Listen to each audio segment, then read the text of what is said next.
Welcome to the Guts UK charity webinar, Getting to Grips with Microscopic Colitis.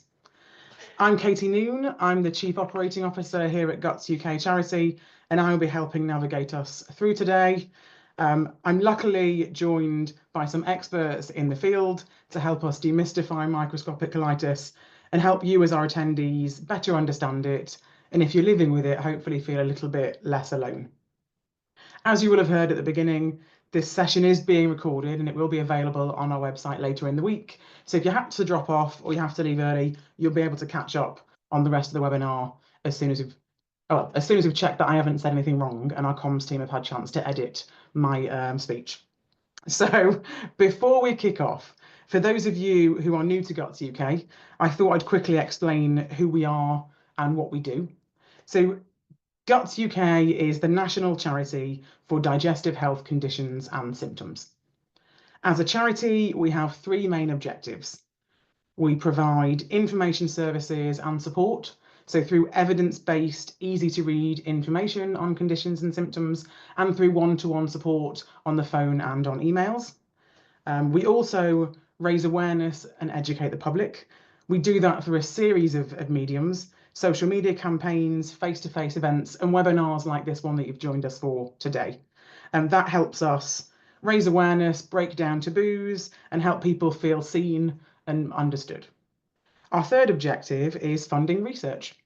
So we directly fund researchers through grants, awards, and prizes that help them make a difference in terms of diagnosis, treatment, and ideally for some of our conditions, perhaps a cure. So that's probably enough about Guts UK. And I'll talk to you a little bit about what we're going to cover today and what we're going to learn in our session. So I'm very lucky, as I mentioned, to be joined by some experts. Unfortunately, Dr. Sunil Raju has been taken ill and is unable to join us. However, Julie Thompson, who is our information manager here at Guts UK charity, is going to step in to cover off the introduction to microscopic colitis, tell you a little bit about what it is and how it's diagnosed. Julie herself is a healthcare professional. She writes all of our information for the charity, so she's perfectly qualified to talk you through what it is. What we will do, though, is if there are any questions at the end that we perhaps need Sunny's advice on, we'll take those away and we'll publish the answers on our website along with the recording in case our panelists can't cover anything off. Also thrilled to be joined by Pearl Avery. Pearl is an IBD nurse and actually is the recipient of one of our Guts Awards in the past. Pearl's passionate about patient care and about educating people about microscopic colitis. We then have a session, as I've mentioned a few times, to hopefully make some of you feel a little bit less alone, where we're very kindly joined by three members of our community who live with microscopic colitis, who are going to share their personal experience with us. So we're joined by Alex, Diane, and Lorna, and we're incredibly grateful that you've shared your time with us today, all three of you. At the end, we'll make sure there's time for questions. If you can submit your questions through the Zoom functionality, they'll be kind of captured centrally. We are moderating the questions. So at the end, one of our team will pick them up and we'll ask the questions to our panelists all together at the end. But you can submit your questions throughout the webinar, so don't be shy, please. I will just caution that we can't offer individual advice, and please don't share your personal details in the questions. I think that's the only bit that I need to cover because I'm not the expert, and what you really want to hear from is the experts that have joined us. So I will now hand over for our first session, which is our introduction to microscopic colitis, to my esteemed colleague, Julie Thompson. Hi everyone, nice to be here, and hopefully I will cover what microscopic colitis is, the causes of it and how it's diagnosed. Next slide please, Katie.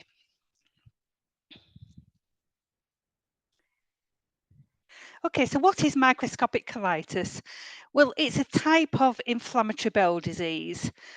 There are other types of IBD that you might have heard of. One of those is ulcerative colitis and the other one is Crohn's disease. Now, when microscopic colitis is diagnosed, the endoscopist will take biopsies of the large bowel, and these are viewed under a microscope and show two distinct types. The first of those is called lymphocytic colitis. And lymphocytic colitis is where there are more white blood cells called lymphocytes within the lining of the bowel. Now, white blood cells normally fight infection, but in microscopic colitis, it's due to an uncontrolled immune response. Secondly, there is another type of microscopic colitis called collagenous colitis. And this is where there is a thicker layer of collagen within the bowel lining. Now, collagen is normally used to build cells. So it's a normal part of, the bowel, but it's found in a thicker layer. So microscopic colitis is more commonly diagnosed in people around middle-aged, although it can be diagnosed in all ages. And a UK survey results suggested 1 in 2,000 people are currently diagnosed with microscopic colitis. Now, just to give you some context on that, that's very similar to one person living in a small town being diagnosed with microscopic colitis. But I must caution, as reported rates of microscopic colitis vary widely, and different numbers are reported in different countries. And these numbers are likely to be underestimated because it's often misdiagnosed or missed as a diagnosis. And actually, there is some estimation that in people over 65 years of age with diarrhea, 1 in 5 of those people might actually have microscopic colitis. Next slide, please, Katie. So what causes microscopic colitis? Well, it's not fully clear what causes microscopic colitis yet. However, there are some risk factors for developing it. And those include having a diagnosis of bile acid diarrhea. Now, this is another diarrhea type condition which causes very similar symptoms. Some medications are also linked to having microscopic colitis, and I will talk you through a list of those to give you some examples of what that might be. And with medications, it's not that these will be the reason for everybody. These things will vary, but the list is some what are termed NSAIDs, which are aspirin or ibuprofen, proton pump inhibitors, for example, lansoprazole, statins, for example, simvastatin, H2 antagonists or famotidine, some diabetic medications, for example, metformin, some antidepressants, for example, sertraline, HRT in high doses, and some anticonvulsants, e.g. carbamazepine. Now, with this medication, please don't stop taking any of your medications if you suspect that you're having a side effect from them. Have a talk with your GP, who may well be able to offer alternatives to them. Another risk factor is smoking cigarettes. And microscopic colitis is associated also with having a diagnosis of another autoimmune condition, or in fact having a close relative with an autoimmune condition. For example, thyroid disease, celiac disease, rheumatoid arthritis, psoriasis, or type 1 diabetes. Next slide, Katie. How is microscopic colitis diagnosed? So microscopic colitis, unfortunately, is often misdiagnosed as IBS with diarrhea, or in fact sometimes as diverticular disease. The symptoms to be aware of, they generally tend to be IBS with diarrhea, more severe symptoms, so frequent episodes of watery diarrhea, including through the night sometimes, urgency and continence problems. And, it does affect people's quality of life really severely, having these symptoms. Figures suggest that 1 in 10 people with IBS and diarrhea might well have microscopic colitis. So the only way you can diagnose microscopic colitis is by performing an endoscopy. And the endoscopist will take biopsies, which are small tissue samples from the large bowel. And it's really crucially important to appreciate that tests that are usually used to diagnose other types of inflammatory bowel disease, so ulcerative colitis or Crohn's disease, don't pick up microscopic colitis. They can't be used to diagnose it because the results are often within the normal range or only slightly raised, which is usually well below the thresholds for diagnosis other inflammatory bowel disease. So it needs a biopsy. Several biopsies should be taken from the large bowel, and the samples are then viewed under a microscope to check for the type of microscopic colitis somebody has, although the treatments are similar for both of those. It's also worthwhile knowing that people should also be tested for celiac disease as well, because there is an association there. Please don't change your diet to exclude gluten before a diagnosis, as you need to be eating gluten, which is found in wheat, barley and rye, to ensure that the test for celiac disease doesn't give a false negative result. Thank you, Katie. Next slide. Oh, my clicker's not working now, look. There we go.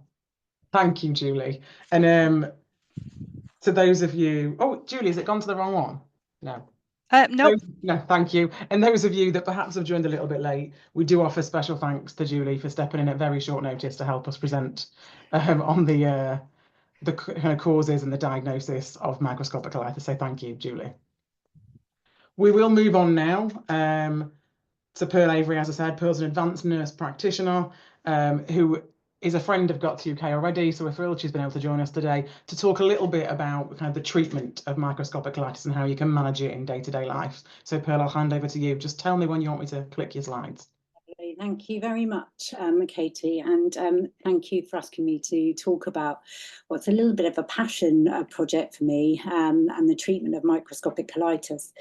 As Katie said, I'm an advanced nurse practitioner and I've got a background in inflammatory bowel disease, but I now currently work in primary care, where I have been, over the last 3 or 4 years, I'm fortunate enough to witness just how delayed treatment can be for people with microscopic colitis, and I think that's sad, really, but we'll talk about that, I'm sure, in a little bit more detail later on. Could you progress the slides? Thank you. So I think Julie's just done a fab job of presenting the usual presentation for MC, and I think you know, thinking about the sudden onset of diarrhea is really, really important. Now, you may find that by the time that you get to have the tests that you need to meet a diagnosis, it's no longer sudden. But when you think back to when the symptoms started, one day you may have been okay, and then the next day, all of a sudden, you just weren't. And you might have started having your bowels open up to 20 times a day. Undigested food, often seen in the stool, usually not bloody, but every now and again, when it's been going on a long time, your bowel and your bottom is very sore, and you're likely to see some blood. And in the severe cases, weight loss is obvious. Now, there's an age of 40 plus and female as a statistic, but actually we know that that's not always the case, and it doesn't always discriminate against age, especially when we're talking about some of those medicines and other causes that might happen. Can you, next slide, please? Thank you. So I'm going to talk about a couple of cases, and I'm going to talk about them in terms of how I managed those cases. So the first gentleman was 67 years old, frequent watery, non-bloody diarrhea, at worst 20 times a day, and attended GP 25 times in 2 years with the same profile of symptoms. Frustratingly, he'd had a colonoscopy 2 years before, but with MC was diagnosed, so tissue had been taken and the diagnosis had been made. But unfortunately, that hadn't been well communicated between secondary and primary care, and nobody had gone and looked at that report. So that's one of those things that perhaps with my experience in gastroenterology, I was able to think about looking at the colonoscopy report and just double checking where we were. Most importantly, he was losing weight and he just had no life. He spent more time at the GP practice than anywhere else other than at home. And for me, that was the thing that I found unfortunate and upsetting in a way, that this gentleman probably could have got his life back 2 years earlier. So I'm going to talk about the treatment in the next slide, but I'll just move on to this next lady who, again, frequent watery, non-bloody diarrhea, at worst 20 plus times a day. She was really beside herself, 12 months with a sudden onset initially. She'd had a colonoscopy, but no biopsies. So because they'd looked and it all looked nice and clear and she'd been considered for a cancer diagnosis. And once cancer had been excluded, that meant she kept coming back to the GP practice with these symptoms, but because cancer had been excluded, they hadn't thought about what next. So she'd also started sertraline 14 months before, with that 2-month gap there, and then the symptoms started. She'd not left home other than for appointments, and she was using incontinence pads. Next slide, please. So, how do we treat MC? It's really simple. These days it is, and it's never been so simple. And that's one of the things I can speak to as a healthcare professional, just how rewarding it is that there's a condition that we can provide a medication for that actually works, or exclude a medication that might be causing the symptoms. So there's lots of different ways to approach it, but the straightforward way is, initially using budesonide, starting with an 8-week course and 9 milligrams. Both those patients in the end were treated with that. But obviously the lady who hadn't had a colonoscopy with biopsies had to go back to get a diagnosis. In some ways you could argue, was that a necessary procedure? Yes, it was, because we did need that diagnosis so that we could actually have that on our medical records, because microscopic colitis is one of those conditions that you can treat, but it is chronic. And sometimes you can treat once and you get away with never having another flare, but for other people, you treat once and then it comes back. And sometimes you need the longer term budesonide to treat those symptoms. Next slide, please, Katie. There's resistant cases or refractory MC, and you might see that word used on reports if you ever have a colonoscopy again. But only 1% of patients with microscopic colitis probably have a true refractory microscopic colitis. Often it's a case of not changing lifestyle factors that might be influencing the microscopic colitis, so requiring lots of high-dose budesonide to keep symptoms at bay. But there are limited data at the moment from trials, and I think there's a lot we don't know about methotrexate, and Julie alluded to the fact that the data even on the numbers of how many patients are affected aren't clear. So you sometimes have to escalate treatment up to higher levels of immunosuppression, because again, as Julia informed us, it's an immune-mediated disease profile. So that means that some of the treatments, some of the medications need to modify your immune system in the same way that the steroid is doing that as well. Now, the thing is, these medicines aren't designed to switch your immune system off. They're really designed to dial an overactive immune system back from overactive to normal. So think about a thermostat and you're set at 30, and that's too high for anybody, isn't it? Well, I mean, some people would argue that's perfect, but actually bring it down to 21, and that's a more ambient temperature and something that we can all live with. And that's what those medicines are trying to do. Very, very, very rarely, and I have never seen this in all my career, patients might need an ileostomy or a subtotal colectomy, and occasionally the formation of a pouch. But it's very, very rare that this would need to happen, because most of the time medical therapies and change of lifestyle can help. Next slide, please. Thank you. So there's some guidelines from the British Society of Gastroenterology, and they're kind of readily available to the public, and you can look at those. And they say that most patients with microscopic colitis will respond to budesonide or anti-diarrheal agents. Non-responders generally have other causes for their symptoms, and we've talked about bile acid diarrhea there as well. So treating bile acid diarrhea is really important as well, because if you don't treat the cause, you're never really going to treat the the effect. So we must make sure that we manage the bile acid diarrhea, and there is a simple treatment for that as well. Another one that is a very easy fix. It's like, feels like magic when you're a healthcare professional giving someone a bile acid sequestrant for their bile acid diarrhea. And you know, a structured approach to this group of patients is paramount, and they are really looking at how they can improve pathways now. And communication between primary and secondary care is a key thing. But also patient education is really important, and making sure as a patient with symptoms that have been talked about today that you feel empowered enough to go and speak to your healthcare professionals about what you think it might be. And there is the lower GI pathway now that Guts UK, supported with other charities, that has got a patient toolkit attached to it. And that patient toolkit can be the way that you, as a patient, or even actually if you want to speak to a patient in language they might understand, then as a healthcare professional, you could look at that and use that language to communicate between parties. So we definitely need further research into microscopic colitis.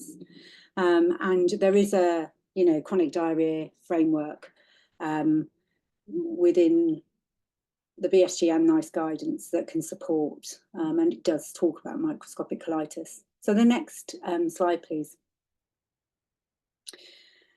So really the issues are there's no clear pathways of care. We do have some increasingly joined up pathways, but microscopic colitis is on the lower GI pathway as a potential differential diagnosis for diarrhea. And that's important. And hopefully if we shout enough about it, then eventually we will be heard. The issue for me is that patients often wait a long time for diagnosis, and then once diagnosed, the pathway for treatment isn't clear. And you know, those two patients really, you know, there was an issue there in getting the diagnosis, and then once the diagnosis arrived, there was an issue in treating the patient that lasted 2 years. I think that's intolerable. And because of the impact on quality of life, not just their quality of life, but then the health and social economy, it's difficult to quantify just how impactful that was, those 26 unnecessary visits to a GP that could have been dealt with in one had the diagnosis been communicated effectively. It's a treatable condition. It's a win in a world that sometimes feel like everything's impossible. So, you know, we definitely have a role in primary care to support diagnosis and treatment, and education is going to be key to that. So next slide, please. So key messages. Julie put it perfectly. Microscopic colitis is a form of inflammatory bowel disease. It's linked to its cousins, although not the same. Quality of life is severely affected if left untreated, but the beauty of it is if treated, it's easily treated. And, you know, changing things like medications that you might be on that are causing it, changes of lifestyle, and also then just treatment with budesonide in most cases is successful. So like I say, these figures make primary care a good place for patients with a diagnosis to be supported, and there's minimal monitoring required afterwards. So it's absolutely key that we get these pathways right. Next slide, please. And that was it. And that was your last one. So that was it really. So in a nutshell, I think it's a win-win for everybody, and yeah, we should be getting it right. We need to work on it. Thank you, Pearl. Thank you for sharing your thoughts and sharing clearly your kind of passion for getting this right. It really is appreciated, and I'm sure people have valued what you've had to say. So thank you very much. You can now happily go back on mute until we come to the questions. So next up, as I mentioned at the beginning, we're joined by 3 very kind and very brave volunteers who are going to talk about their experience with us. Before we talk to our patients and before we kind of spotlight them on the screen, I do just want to stress that no 2 experiences are the same here. everyone's experience is different, and there are a number of factors that can impact your kind of diagnosis pathway and treatment plans, including your age, other health conditions, medication, and your location. So while our 3 willing patients, brave patients for sharing their story, will share their experience to kind of help break down some taboos and shed some light on how it's been for them, you know, their particular treatment plan may not be appropriate for other people, and everything is personal to the individual. So what, you know, Alex, Diane, Lorna have been through and are managing their condition with now may not suit everybody else. But with that, hopefully, if we've got the magic right and I stop sharing this, we'll be able to see me and Alex and Diane and Lorna. Might just take it. There we go. There's Diane. Fantastic. And there we go. We've got Alex and we've got Lorna. So firstly, thank you all for joining us. Thank you for sharing your experience and your time. We really appreciate it. What I think we'll start with, and I'll come to you, Alex, first, actually, if you don't mind, was just a little bit about what your symptoms were and when you first had your symptoms. They first started in 2022 in January. I was actually waiting operation, which I didn't actually have until May, but it was relentless. I spent a lot of time on the loo. In fact, I spent majority of my time at work on the loo when I was at work, and majority of my time at night on the loo. So I was exhausted. And then how long did it take between the onset of your symptoms and your diagnosis? The following year. So basically, I had the colonoscopy in December, and I got the results in January 2023, and that's when I got the steroids. Thank you. And, you know, we talked a little at the beginning about everyone's experience being different. And actually, I'm going to come to Lorna next, because Lorna, I know your kind of path to diagnosis was a little longer. Can you tell us a little bit about your initial symptoms and how you got to initially diagnosis? I had issues, and I think it was around about 2018, just before that, when I went to my GP, it was kind of put down IBS. So I was told it was that. And then in 2019, I had a really, really bad flare-up. It was unbelievable. And I actually thought it was food poisoning because I wasn't sure. But it was going on so long, you know, and the GP didn't see me, unfortunately, and asked me to send a sample in, and that's what I done, basically. But I think I was about 3 weeks trying to control it and maintain work, and unfortunately, was really, really struggling. I'd lost so much weight. It drastic. I mean, I'd lost about 2 stone in 3 weeks because it was so drastic. I spent most of my life in the bathroom. Thank you for sharing that, Lorna. And it's interesting, it links back to some of what Pearl said about the kind of the weight loss and the difference in the urgency and how it can be a sudden onset. And, you know, Lorna, you in particular, you know, a misdiagnosis of being diagnosed with IBS-D rather than microscopic colitis. So I think, you know, kind of bringing home some of the things that Pearl and Julie have already mentioned. And Lorna, if you don't mind, you know, we've talked a bit about your symptoms and your diagnosis. What treatment have you had for your microscopic colitis? I got the steroids. So I was on 8-week course of steroids, and initially took off, but within the space of a week, the symptoms reappeared. Ended up in another course, and every time they kept taking me off, it was reappearing. So I'm now in long-term steroids. So you're now on long-term steroids. Yep. Thank you. And Diane, what about you? What's your treatment plan for your microscopic colitis? I'm on the steroids as well. Yes, I found on day 3 the steroids made a massive improvement to my life. By day 5, I can honestly say I've taken them, I was literally back to normal. Okay. Now I'm on my last month, I'm on 1 a day now, and I'm a little bit worried that it's going to come back. But there's no real signs of that happening yet, so I'm keeping a very close eye on it. Thank you. So I think we'll move a little bit away from the kind of diagnosis and treatment, because I think, you know, Pearl and Julie have covered some of that as well. What would be really nice to hear is from some of you the impact kind of this condition has had on your relationships with partners, family, friends, the real life impact on those relationships. Lorna, you know, how have you found it with your friends, family, your partner? Well, I think initially when I was at my worst, I hadn't seen any family members because I couldn't go anywhere, and family members hadn't seen me for a long time, so it was really drastic when they did see me, because they couldn't believe how ill I looked, unfortunately, and how much weight loss that I'd had. Plus, I was having accidents during the night, and it was embarrassing. You lying next to your hubby, and you wake up and, you know, you're not making it to the bathroom, which was another issue. So I think it had a huge mental impact on me. Not so much as my family, because they didn't fully understand.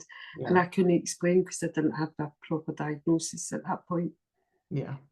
So you've got a very supportive hubby there, I think, haven't you? Yeah, I have. Yeah. Thank you, Lorna.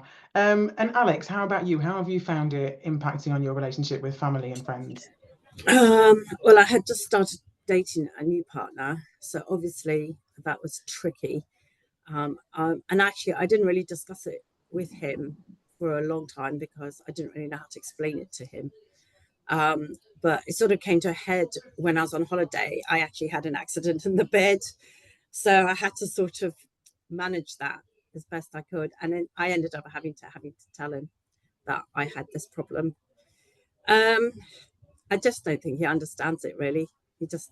He's clueless really about it. But I hope he's not listening in. No, but he always says, he's always very good now. He says, can you eat this? Can you eat that? Are you allowed to have that? So, and I do take food over food that I think I can have. Yeah. Like milk and things like that. I'm just very particular now about what I can eat. Good. So, you know, I think interesting for both of you. Clearly, we've had some interesting conversations we've had to have because of incidents and accidents, right? And also the thing is, you do, when you have this colitis, you feel very bloated a lot of the time, and you feel that you need to sort of let some wind go. But the problem is, you don't know if you're going to fall through. So this is always going to be an issue. So you've got to be really near the bathroom if that's going to happen, because it's happened to me a couple of times and it's really embarrassing. So you've got to be prepared for happening. Absolutely, yeah. Thank you both. Thank you for your honesty, and thank you to your clearly, you know, supportive, if slightly clueless partners. You know, interestingly, I think, you know, you talk some of the things you're talking about. How does it impact on your work life? Alex, I know you're actually at work at the moment, aren't you? How have you found managing your microscopic colitis and work? Well, I spoke to HR and I went through Occy Health, and they just said that, you know, when you have a flare up, if you want to work from home, you can work from home. Okay. But I've worked all the way through it. I haven't worked from home. I've just said, look, I've got this problem. I just need to be near a bathroom. And they just allow me to be near a bathroom. So yeah, I've managed it. Thank you. And Diane, how about you? How have you kind of found the impact on work? I was going to the toilet so often at work that I literally had to come clean to. I work on quite a big team. I decided to come out and tell them that I had this issue, which I had a lot of support with. I also told my HR department, have to be near a toilet. Some days, oh my God, rarely made it to the toilet. Didn't have enough disabled toilets in the building because you want privacy when you go, because it's literally an explosion. So it's not a very pleasant experience. I also have to carry a spare set of clothing in my car and fresh wipes because I was paranoid that I would actually mess myself at work. That was a massive worry for me. Touch wood, it's never actually happened yet, but I'm prepared for it if it does. Thank you. And I think, Lorna, we've talked about, you have a diaper bag, don't you? I think you called it when we were on the phone, bag packed at all times, don't you? Yeah. Yeah. Unfortunately, I had to leave my post Yeah. due to the condition, because I worked in NHS, so but my style of job, you couldn't work from home. Plus, if you've got any bowel issues, you're not meant to be in a place of work, because you're meant to have 48 hours where you have no diarrhea, and I didn't have that. But I tried to maintain it, and my boss was really supportive. Even though I didn't have a diagnosis at the time, I didn't do night shifts because she stopped me doing them because I was eating at the wrong time. And then what was happening when I was coming off a night shift, going on to go home to sleep, I was spending it in the bathroom. And thank you. It was quite, so at the end of the day, because I didn't have a diagnosis at that point, it was frustrating because you couldn't tell them what was causing it. Yeah. So once I got the diagnosis, it wasn't feasible to work in that environment.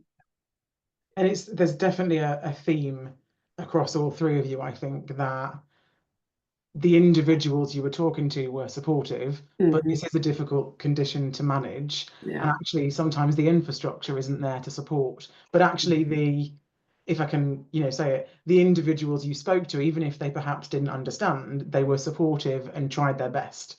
Rather than, as sometimes embarrassment can make us think, they didn't kind of turn you away and say, I don't want to help. They were open to helping and doing what they could to help and support. I was quite lucky because it was nursing, so I was quite fortunate in that respect. So my boss was really, really good with me in regards to that. I also work in care, you see, so the thing is we do support people who have, problems with diarrhea and whatever. Yeah. So it's been a bit hypocritical to say, of course, staff do suffer from problems and they should support you regardless. Yeah. Thanks, Alex. And I think, we've talked a little bit about relationships and we've talked about work, and, a few of you have hinted. Diane, if you don't mind me asking, coming to you with this one, kind of, what's the emotional impact of living with microscopic colitis? How do you feel about it? How do you handle it? I was incredibly embarrassed to start with. I felt ashamed of it because I was very worried. All sorts of things are going through my mind, because you're quite right, it doesn't get diagnosed for quite some time. So I'm 61 and I thought, is this cancer? I was living with a lot of uncertainty. I was very scared. I felt very isolated, like no one else had this problem but just me. And I never heard of it, never heard of this condition at all. And I was very frightened, I'm not going to lie. Thank you. And I'm sorry you felt that way, but thank you for being so open and honest with us. If I can, I would hope less embarrassed now because you're on a webinar with Guts UK Charity talking about your condition. So what's changed, Diane? I sought help. I was pretty determined to get help because it was so debilitating for me. I got to the stage where I couldn't live like that anymore. It affected my life, my family's life. So I decided to seek help and I was determined to get it. And I did, because it's turned me around. It really has. And I'm pleased to hear that. I'm really pleased to hear that. And the support I've got of this group has been amazing. So there was a lot of knowledge here that I needed to know and reassurance. Thank you. And Lorna, we talked a little bit about this when you and I spoke before. Again, you're here talking to us today and you've shared your story on our social media before. What changed for you to stop you being embarrassed and being more comfortable talking about it? I think it was my mindset. I've got this, so I just got to deal with it. There's no other option. It's not going away from me, unfortunately. So it's something I'm going to have to adapt to. It had a huge impact on my life. Not only did mentally, plus physically not being able to do the job that I love doing. So it had a huge impact. But now I think, you know, there's other people out there that's probably going through what I'm going through, or coming to the tail end of it, or just starting, that you think, well, when it was my situation, I didn't have any knowledge. And like Diane said, I'd never heard it. So I never knew what it was. I didn't know how it was treated, anything like that. So now I just want people to be a bit more awareness that they're not alone out there. There are others. Yeah. So if I can put you on the spot a little bit, if there are people on this webinar who are newly diagnosed or are still on their pathway to diagnosis, what advice would you give them? Is there anything you'd say, Lorna, to help them on their way?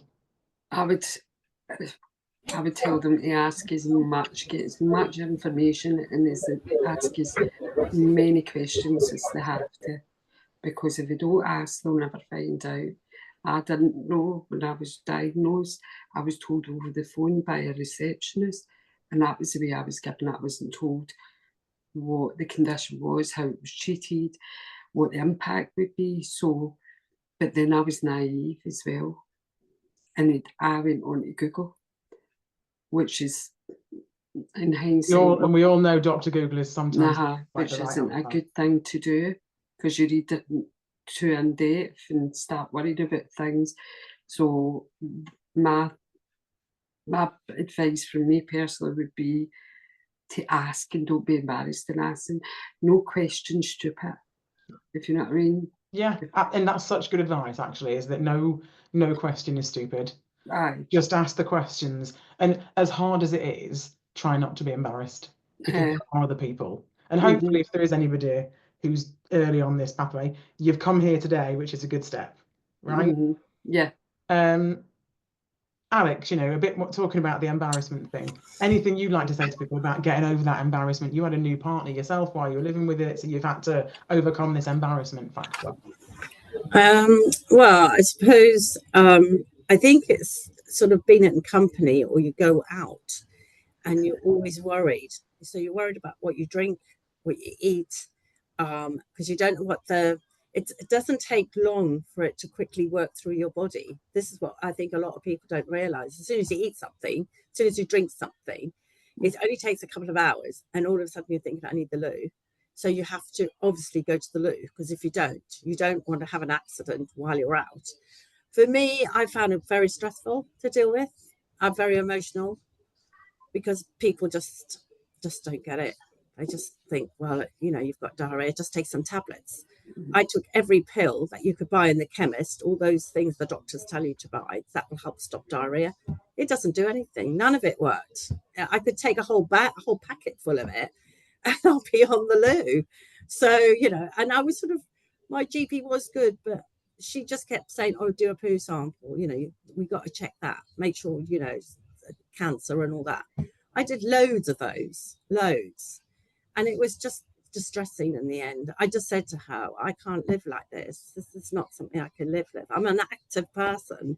I'm busy. I like doing things. And all I could think about was, where's a loo? Where's a loo? And I know, Alex, from talking to you, you talk about the GP, and you actually pushed to get a referral, didn't you? I did. I told her, I want you to refer me. I said, obviously you haven't found what's the matter with me. So I want to have one of those colonoscopies, because there's something definitely wrong with my bowel. Because I had a colleague who passed away with bowel cancer. So I just wanted to rule out there was nothing sinister. And I was really pleased. I did that. Good. And now I'm on the list now forever to have regular colonoscopies. And I think good. From chatting to you separately and kind of hearing your story, you know, I think your point, and I know is, you know, advocate for yourself, right? You know your body. So again, to the people listening in, I think you know your body. So, you know, ask the questions, as Lorna said, get the information you need, advocate for yourself. Diane, anything you want to add to our kind of plethora of advice for people who are joining us on the webinar? Yes, you do know your own body more than anybody that you know, and you know something's wrong. go seek the help and don't take no for an answer. Be determined. I also asked to be referred after 4 stool samples revealed nothing other than a high, like a high dose of something like inflammatory. I then asked to go for a camera, a colonoscopy. I had both actually, down throat and the back end, and it showed nothing. I was devastated. So he took the sample, luckily for me. I then went back to see the consultant 3 weeks later with such bad diarrhea. I actually wore a nappy to the hospital because that was the only way of getting to the hospital without messing myself for 2 hours, waiting to see him. And I went in there and I just cried. I said, I'm not leaving your office until you help me. I can't live like this anymore. He wrote a prescription out there and then, and yeah, I left there a lot happier that I'd actually been listened to. He told me that the sample had said I've got the collagenal one. Yeah. So I'd never heard of it. I No, I googled think it. a lot of people haven't when they're first No. diagnosed. Googled it to death when I got home. Yeah. And I imagine you read all sorts, but look, and thank you. I think there's some really clear messages there from all three of you who've got different journeys, right? You've each got a different kind of symptoms and you had a slightly different pathway to diagnosis and you've kind of got different management of it now. But I think there's some clear consistency about asking the questions, knowing your body, advocating for yourself, which is to get the support you need. So we need to move on to questions because I'm conscious of time a little bit. But I feel like I'm probably being too emphatic with this, but I cannot tell you how much we appreciate the three of you coming on here, considering we've talked a bit about the embarrassment and telling your stories and sharing your experience. I appreciate it more than you know, and I'm sure the people that are joining us and listening in really do. So thank you to all three of you. And I will ask you to stay with us for the questions in case we've got things that you three can help with, as well as Julie and Pearl. So, I know we can't do a round of applause, but everybody, if you can do a silent round of applause while you're watching for Alex, Lorna, and Diane. And we'll move to our questions. We deliberately, for those of you that may have been to a webinar we've done before, we always know that we get such good output from our kind of patient guests that we end up running over. That's why we've run this a little bit longer today, so we've got time for questions. So Leona has kindly been capturing the questions from all of you. So I think, Leona, if we can open up with questions, if you let me know what the questions are, I'll pick out a person to try and help answer, perhaps. Okay, thank you, Katie. Thank you so much for sending your questions in. These are really good questions. So we've had a few different questions about diet. So can we start with some guidance on how to manage your diet while you're living with microscopic colitis? Yeah, I think, yeah, if we've had a few, that's a great place to start. I might come to Julie first for your thoughts on managing a diet when you're living with microscopic colitis. Yeah, no problem. So I think microscopic colitis is quite complex, and I think along with sort of the other types of inflammatory bowel disease, diet is very individual. I would encourage people, if they are thinking that diet is affecting symptoms at all, to ask either your consultant or your GP for a referral to a dietitian to get some help with that. The dietitian can help you to know what you can eat, to identify if there is any food intolerance aspect to this, and you can do it safely to ensure that you're getting the good nutrition that you need for your body. If you can now, there are specialist dietitians called gastroenterology dietitians, which help people with gastrointestinal conditions and things like that. So you may well be able to ask to get a referral through. Thanks, Julie. Pearl, is there anything you'd add to that, or? Yeah, there is, and I suppose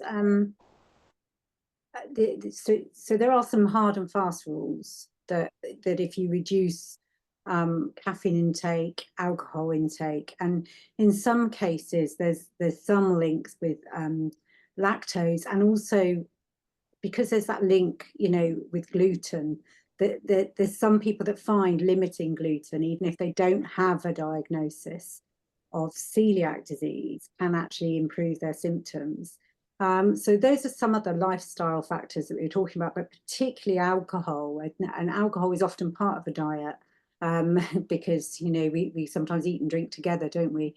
But limiting alcohol can be a beneficial thing for sure, and reducing the amount of caffeine that you take on board. As Julie said, there's no one better to help than a dietitian. I think there's challenges with accessing gastro specialist dietitians in many parts of the country, and I think while you're waiting for that specialist advice, advice I often give is for people to keep a food diary to see if they can find their own sort of, you know, triggers and issues, because again, as Julie said, it's very individual. What's good for one is not necessarily good for the other, and vice versa. In the same ways as we've had 3 very different journeys to diagnosis and treatment, it's a challenge for sure. Thank you. Thanks both. Leona, what's our next one? What else have we got? Okay, so are lymphocytic and collagenous microscopic colitis treated the same? How do you know which one you have? Julia, can I come to you with that one again? Are the 2 types the same? Is the treatment the same? Yeah, so I think, I mean, obviously Pearl will also be able to answer this probably. The treatment is the same. Yeah, it's just a difference in the type of biopsy. You know, when it's viewed under the microscope, a tissue difference really, but the treatments are the same. Pearl's nodding, so I think that's probably a same answer. I suppose the only time is if you have got co-committant other conditions, that can sometimes change the profile, and I suppose if you've got celiac disease, then you would, one of the treatments is then to exclude gluten, as well as potentially having the treatment with budesonide. But again, you know, make sure you do get that diagnosis before exclusion. As Julie said, it is one of the most, it's very frustrating when people come in with a history of diarrhea and you can't get them a diagnosis without probably potentially an invasive camera down the throat test, which sometimes you have to do anyway, but still it's nice to be able to confirm it on a blood test first. Thank you. There is also a question, you mentioned dietitian. So how do you get to see an IBD nurse then? So there's one of the big controversies actually around microscopic colitis is who manages it, and IBD nurses aren't always the people in your particular trust that would manage microscopic colitis. Again, the difference between microscopic colitis and classic traditional IBD is that that most of the time, although we've described the symptoms really eloquently today with 3 fantastic patient representatives, although the symptoms are debilitating, horrible, embarrassing, life-limiting, and all the rest of it, they're not considered life-threatening, and I think sometimes that's what the problem is. I think, if I'm honest, I think it is considered something that, although I would argue, I don't imagine we ever look into the back detail of people when they commit suicide as to whether they've had watery diarrhea for the last, you know, God knows how many years. And I'm sure all 3 of you ladies talked about just not being able to live with it. So yeah, so how you get to see an IBD nurse is by being lucky enough to have somebody that's interested in it within the IBD team. And that's not always the case, although more frequently IBD nurses are available. So just if you haven't got access to a number, there are a few resources. If you search on the internet for an IBD nurse, you might find one in your area. Often within the gastroenterology gastro department, there'll be an IBD advice line number you can contact. But equally, you know, if IBD nurses aren't available to you, it's reaching out to your GP. If you've never had a conversation with a specialist, then that's something you might want, and you might want to refer to gastroenterology. Thanks, Pearl. Thank you. There's loads of questions actually. So is there any evidence that multiple courses of antibiotics can increase the risk of microscopic colitis or food poisoning events? So I think, again, that's probably a Julie or Pearl one, if there's a link between antibiotic use and microscopic colitis. I haven't seen any research that suggests that. No, Yeah, I haven't seen any. I don't know whether you have, Pearl. haven't, but the only thing I think that you could say is that that could be the catalyst if there was something else going on as well. So perhaps if you had a reaction to antibiotics that caused you know, that it's something to kick in, but I imagine there would always be something else there too. The unfortunate thing is that, again, I do believe we will understand more about microscopic colitis because of its association with classic IBD, because there's big genetic studies going on at the moment, and I hope that we'll see some kind of, you know, signal there about why it might happen for people, and maybe that would answer why some people might find that symptoms do start after antibiotics and gastroenteritis.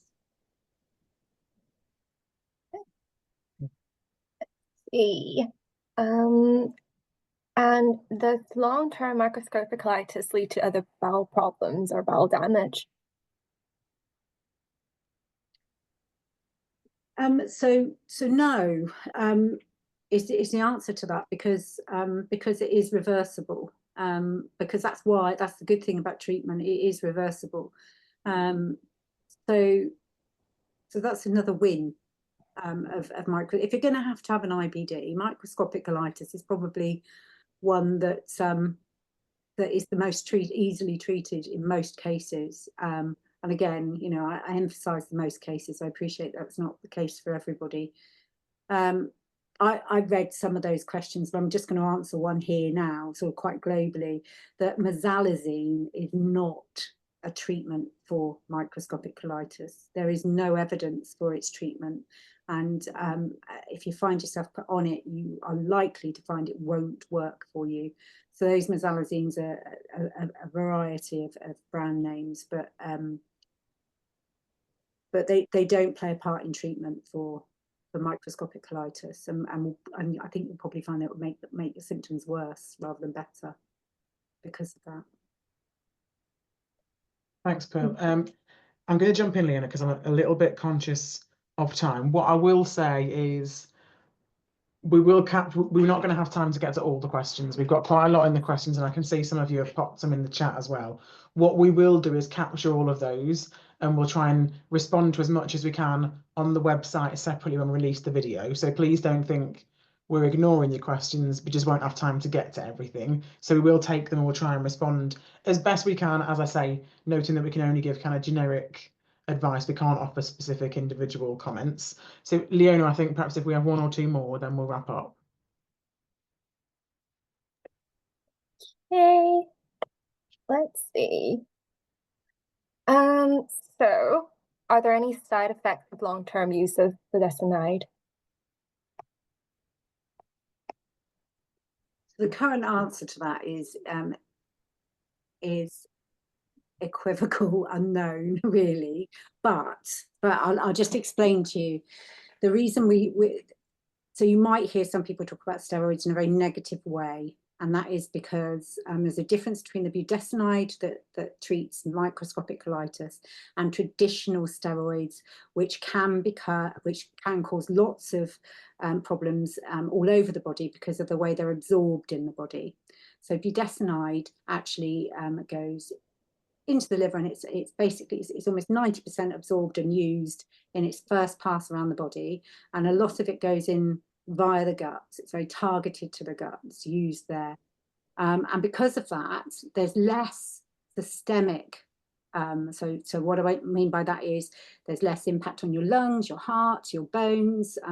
There's less chance of you developing things like osteoporosis and various other things, because it works in a much more targeted way, and that's thanks to the coatings on the tablets.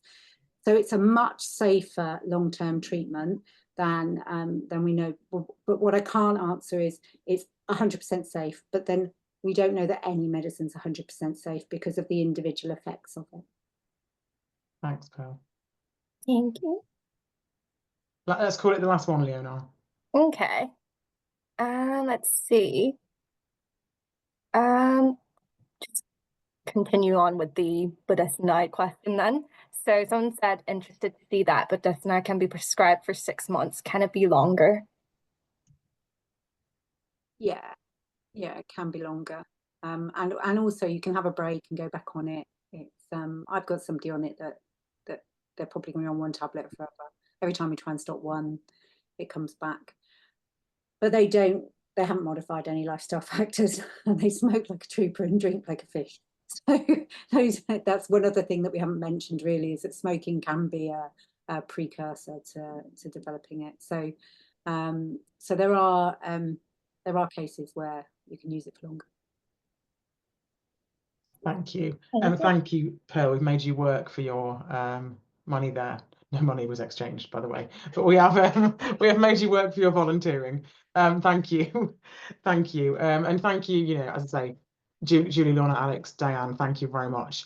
I'm just going to go back to the slides for 1 second, which I imagine will be in completely the wrong page by now, but let's see. Oh, no, we're all right.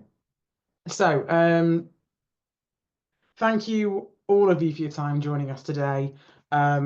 Hopefully, those that dialed in, it's been helpful. It's kind of explained a bit about what microscopic colitis is, the treatment options, and given you some positivity and some hope from both Pearl and Julie, but also from our fabulous patients that joined us and our volunteers. There's a link here on the screen to more information about microscopic colitis, takes you through to the information we have on our website. There is also a short feedback survey in there that's about the webinar. So as a charity, we run these for free. We value your feedback. So any thoughts you want to share on there, that would be great. You'll also get a follow-up email from Eventbrite with an opportunity to share your feedback. If you're no good with QR codes like me, you'll get an email separately. Don't worry. As I said about the questions, I'm conscious that, you know, Sonny couldn't join us, so we will take all the questions that we haven't answered. We'll have a review of them centrally, and we'll put some more information on our website to try and support answering some of those questions, but we can't answer kind of very individual questions.